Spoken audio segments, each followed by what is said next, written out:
Alors,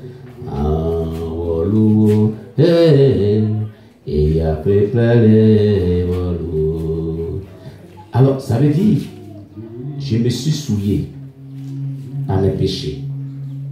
Je me suis souillé par mes iniquités. Lave-moi, Jésus-Christ. Voilà ce que signifie cette chanson. Lave-moi par ton sang. Purifie-moi par ton sang. Nettoie-moi par ton sang. Et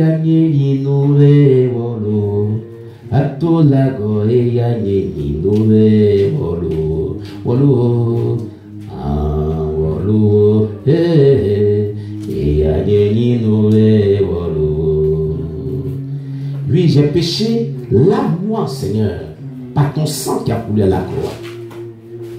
Alléluia. C'est ce que signifie cette chanson.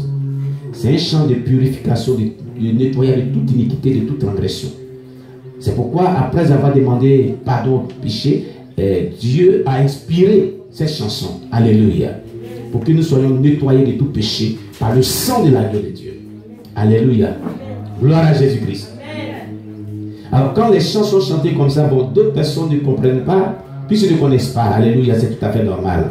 Donc il faut qu'on leur donne cette signification pour qu'ils comprennent pourquoi ce chant a été donné. Alléluia. C'est une inspiration. Voilà la signification de ce cantique. Alléluia. Gloire à Jésus-Christ. Alléluia. Et un autre cantique a été donné. Le dernier cantique était Zouzou Crio. Crio. Allez Zouzou Crio. Crio. Elia Lago. Zouzou Atana Dele. Allez Crio. Crio. Elia Lago. Zouzou Atana Dele. Allez Crio. Crio. Allez Zouzou Crio. Crio.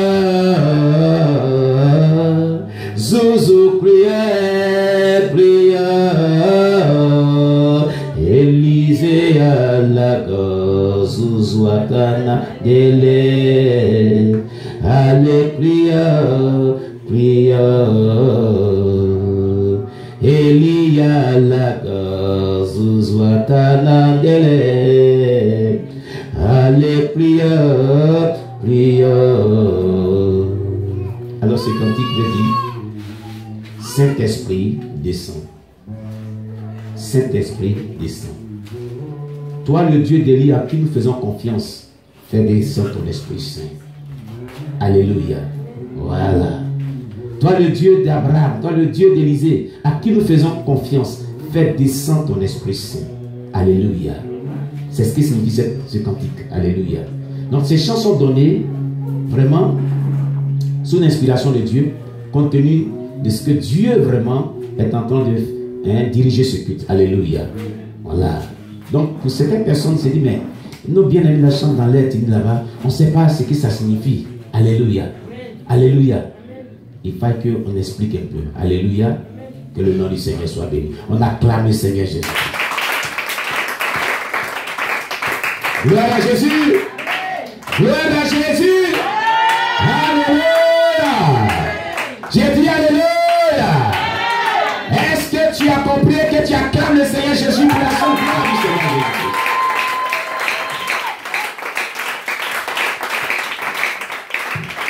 Alléluia. Alléluia. Es-tu de la joie? Es-tu de la joie? Faut t'asseoir à la paix du Seigneur. Nous allons louer le Seigneur tout à l'heure. Nous allons vraiment louer le Seigneur. Mais l'important, qu'on explique, on dit au moins un mot, quelques mots à l'endroit de quelque chose. Très important. Amen. Avant de louer le Seigneur et partager la parole de Dieu, l'adorer et prier intensément. Alléluia. Gloire à Jésus-Christ. Aujourd'hui, c'est quel jour? Quel jour? De combien? Et qu'est-ce qui se passe dans le monde actuellement? Oui. fête de... On dit, il y a fête des mères, n'est-ce pas? Alléluia. Les gens disent qu'il y a une fête nommée fête des mères, n'est-ce pas? Qui est au courant de ça? Qui est au courant qu'aujourd'hui, pas le monde entier. Quand il dit le monde entier, c'est tous les habitants de la terre. Alléluia. Le monde, beaucoup de personnes, franchement, beaucoup de personnes, beaucoup de chrétiens célèbrent la fête dite des mères. La fête des mères. Alléluia. Gloire à Jésus-Christ. Je vais poser une question. Je pourrais dire 40 ans en arrière,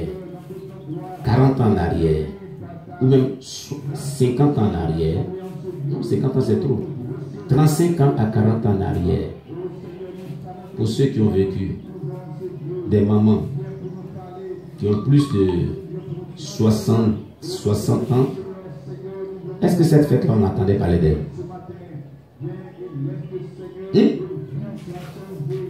L'histoire est devant nous. Cette fête des mères, là, 30 ans en arrière, 35 ans en arrière, on entendait parler de fête des mères. Même mon épouse, quand tu étais aux assemblées de Dieu, et quoi de dimanche, tu entendais parler de fête des mères.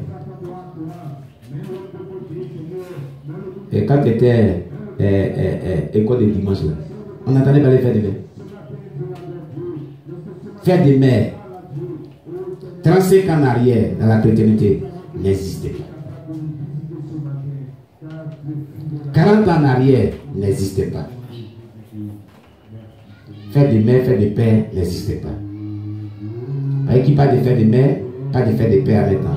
Avec quelques jours encore, on parlera de fête des pères. Amen. Écoutez-moi très bien. Hein?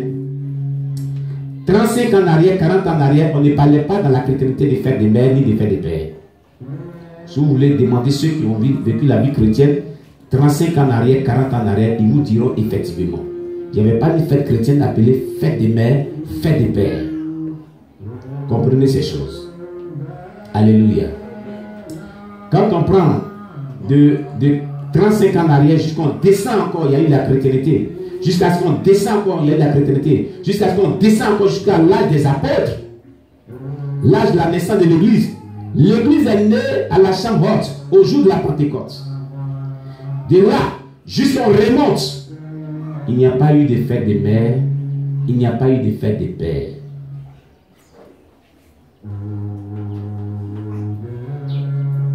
Comprenez cette réalité. Il n'y a pas eu de fête des mères, il n'y a pas eu de fête des pères. À partir de l'âge des apôtres, Jésus-Christ, quand il est remonté au ciel, quand les apôtres étaient venus à la chambre haute, le jour de la Pentecôte, le Saint-Esprit est descendu, c'est là que l'église est née, l'église chrétienne est née. Et on remonte jusqu'à notre époque, avant cette date, jusqu'à 50 ans en arrière, des années 80 ans en arrière, on ne parlait pas de fête de mère ni de fête de père. Je suis quelqu'un qui forme des leaders. On connaît l'histoire de l'église depuis les actes des apôtres, comme on échelonne l'histoire de l'église, comment les églises sont nées, tout, comment les catholiques, comme les orthodoxes, qu'on fait l'historique. Il n'y avait pas de fête de mère. Je suis quelqu'un qui enseigne les leaders. Ça n'existait pas. Ça n'a jamais existé dans le passé. Du coup, au fil du temps, dans ces derniers siècles, on parle de fête des mères, on parle de fête des pères. D'où provient cela? Pourquoi instruire cela dans l'église? Pourquoi les premiers apôtres n'ont pas vécu fête des mères, fête des pères? À l'état, il n'y a pas de papa, à l'état, il n'y a pas de maman. Joseph était qui? Joseph. Joseph et Marie étaient qui? Joseph et Marie étaient qui? Les parents de qui? Jésus. Pourquoi n'ont pas dit fêter fête des pères? Pourquoi n'ont-tu pas fêté fête des mères, Marie? Vous ne vous posez jamais ces questions. Personne ne se pose ces questions. Qui s'est une fois posé la question pourquoi les premiers disciples et dans l'histoire de l'église, L'histoire de l'Église est relatée dans les Actes des Apôtres et les Épîtres de Paul, jusqu'à l'Apocalypse. Amen. Quand vous lisez l'histoire de l'Église dans les Actes des Apôtres, vous ne trouverez pas une trace des fêtes des pères ni des fêtes des mères. Ça n'a jamais existé. Quand les apôtres ont fini, les révivialistes, qu'on appelle les révivialistes, qui sont venus par la suite, qui ont vécu au temps de Charles Finet, au temps de Jonathan Beaufort, au temps d'André Mouret, tous ces hommes de Dieu qui ont vécu les temps, qui ont impacté le monde, on ne parlait pas de fête des mères, fête des pères. Bon, prenons au temps de la traite négrière. Vous connaissez cette histoire qu'on parle de Kunta Kunte. Il n'y avait pas fait des mères, fait des pères. Ça n'existait pas. Pourquoi? Du coup, ça surgit dans la chrétienté. D'où provient cette fête? Parmi les fêtes de l'Éternel, il n'y a pas fête des mères. Les fêtes de Dieu qu'on a toujours connues, il n'y a pas eu de fête des mères ni fête des pères. Nous, même quand on était petit, et puis on partait encore à l'église catholique, il n'y avait pas de fête des mères. Il n'y avait pas de fête des pères. Oui. C'est un fait récent. C'est un fait récent qu'on a introduit dans l'église. Mais c'est une fête païenne qui provient du monde païen. Du monde païen, pardon, que l'église a adopté aujourd'hui en son sein. Ça n'a pas de chrétienté, ça n'a pas de source biblique. Il n'y a pas ces traces dans la Bible. Je ne sais pas si quelqu'un me comprend. La fête des mères, la fête des pères n'a pas de source biblique. Il n'y a pas ces traces dans la Bible. Ça n'a aucune inspiration divine. Ce n'est pas inspiré par le Saint-Esprit. Parce que tout ce qui est inspiré par le Saint-Esprit, qu'on trouve dans la Bible, a été connu. Fête des mères, fête des pères, on ne voit pas ces traces dans la Bible, ça n'a pas été inspiré par le Saint-Esprit. Parce que la chrétienté que nous vivons, nous faisons ce qui est bibliquement prouvé. Nous vivons ce qui est bibliquement prouvé. Mais si toi tu vis ta vie chrétienne, tu ne vis pas selon ce qui est écrit dans la Bible. Tu vis selon ce que tu penses être bon, alors que cela n'est pas bibliquement prouvé et Dieu ne cautionne pas cela. Tu ne vis plus une vie chrétienne, mais tu vis une vie païenne. Je ne sais pas si quelqu'un me comprend bien. Alléluia. C'est ainsi que l'homme doit comprendre que la fête dite des mères, dite des pères, ne vient pas pour célébrer Dieu, mais vient pour célébrer l'homme. Ce n'est pas l'honneur de Dieu, hein? On dit fête de qui? De l'Éternel. Non, regardez, écoutez très bien. La fête de l'Éternel ou la fête des mères. Festoyer, c'est une forme d'adoration. C'est que les gens ne savent pas. Festoyer, là, c'est célébrer une fête, c'est une forme d'adoration. C'est un piège du diable que Satan a introduit dans l'église. Pour envoyer une autre forme d'adoration pour compromettre la foi et le salut des chrétiens. Donc, festoyer, fêter, célébrer une fête à l'honneur de qui? Pas de Dieu. Je vous en supplie. Cette fête elle fait à l'honneur des femmes. C'est comme si on adorait la... Oh Dieu, tu n'adorais pas autre Dieu que lui seul. Voilà le piège qui est dedans. Voici le piège que le diable a tendu aujourd'hui au corps de Christ, et l'église adopte cette fête païenne. Aujourd'hui, allez voir dans les églises. Fête des mères. Aucune source biblique. Il n'y a pas de traces de la Bible. Ça n'existe pas. Ça n'existe pas dans la Bible. Célébrer, je le reprends, une fête à l'honneur, c'est une forme d'adoration. C'est magnifier, exalter ce que nous célébrons ou celui que nous célébrons. Adorer, c'est exalter aussi, magnifier. C'est comme ça Dieu. Alléluia. Donc quand tu fais la fête des mères, tu célèbres la femme. C'est une forme d'adoration que tu lui envoies.